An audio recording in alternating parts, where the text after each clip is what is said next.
ఎలాంటి జాగ్రత్తలు తీసుకోవాలండి టొమాటోలకి? అసలు నేను ఏం తీసుకోనండి, మీరు ఇన్ని మొక్కలు చేయలేక తలకాయ నొప్పి వస్తాను. ఇంకా ఏం జాగ్రత్తలు వాటికి. ఏదన్నా వచ్చింది అనుకోండి, నేను నిజంగా చెప్తున్నా కదా, నేను ఎక్కువేం వేయను వాటికి. వాటర్ ఇస్తాను, రోజు వాటర్ ఇస్తాను.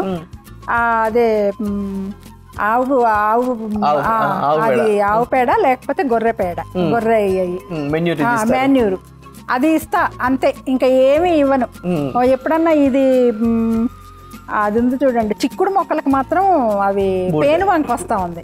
ఆ పేను బంక్ వచ్చినప్పుడు 2 days 3 days ఇదిగో ఇక్కడ ఉంది బూడిదనే, ఆ బూడిద మాత్రం తెచ్చి పెట్టుకుంటాను.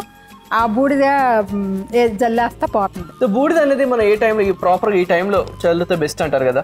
ఏమో, నేనైతే వాటరింగ్ చేస్తా కదా, తడి అంటుతుంది కదా అప్పుడు మొక్కకి, అప్పుడు చల్లేస్తా. ఎందుకంటే అంతా అంటుతుంది. మళ్ళీ తర్వాత మళ్ళీ నెక్స్ట్ డే మళ్ళీ శుభ్రంగా కడిగేస్తా. ఎందుకంటే బూడిద వేసినప్పుడు నేను చూశాను, నాకు అంత బాగా తెలియదు కానీ బూడిద వేసినప్పుడు మొన్న అన్ని చిన్న చిన్నవి ఉన్నాయి, అన్ని ఇట్లా అన్ని కొలు చచ్చిపోయినట్టు అయిపోయింది పురుగులు కింద. ఈ బూడిది కూడా ఒక అతను ఎప్పుడు మాకు ఇస్తాడు. మీరు వాటర్ చేశాక ఎప్పుడైతే చెట్లకి వాటర్ మొత్తం అంటారు, అదే కాకుండా ఎర్లీ మార్నింగ్ చేసినా గానీ దాని మీద మాయిశ్చర్, మొక్కల మీద మాయిశ్చర్ ఉంటుంది కాబట్టి ఏమైనా తక్కువ అతుక్కుంటుంది. చాలా మంది పొద్దునే కొట్టాలి అంటారు.